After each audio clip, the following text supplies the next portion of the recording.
Most company Berkshire invest at this time are not in high technology sector. What we have seen in the last few years, that there seems to be a significant growth both in sales and earnings of the high technology area.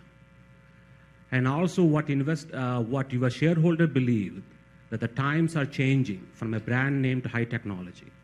My question is, can someone apply your investment principle, business philosophy, and your discipline in life to build a portfolio of, say, 5 or 6 high technology company?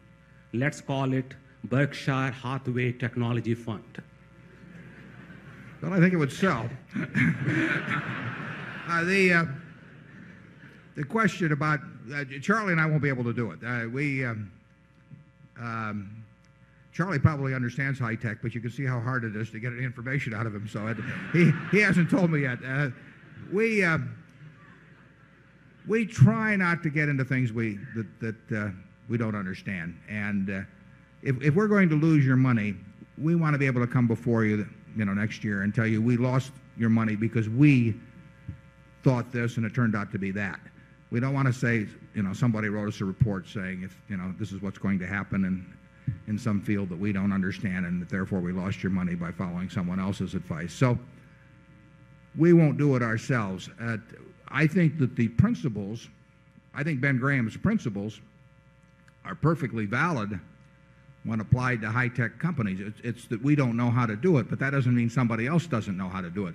My guess is that if Bill Gates were thinking about that he understood and that I didn't understand, he would apply much the same way of thinking about the investment decision that I would. He would just He would just understand the business. I might think I understand Coca-Cola or Gillette, and he may have the ability to understand a lot of other businesses that seem as clear to him as Coke or Gillette would seem to me. I think once he identified those, he would apply pretty much the same yardsticks in deciding how to act. I think he would act. I think he would have a margin of safety principle. It might be a little different because there's essentially more risk in a high-tech company, but he would still have the margin of safety principle on a sort of adjusted for the mathematical risk of loss in his mind. He would have he would look at it as a business, not as a stock. He would not buy it on borrowed money. I mean, a bunch of principles would be carried through. But our circle of things we understand is really unlikely to enlarge. Maybe a tiny bit here or there, but if the capital doesn't get too large, the circle's okay. I mean,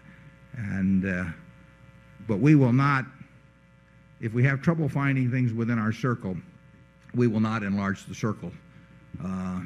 We'll wait. That's our approach.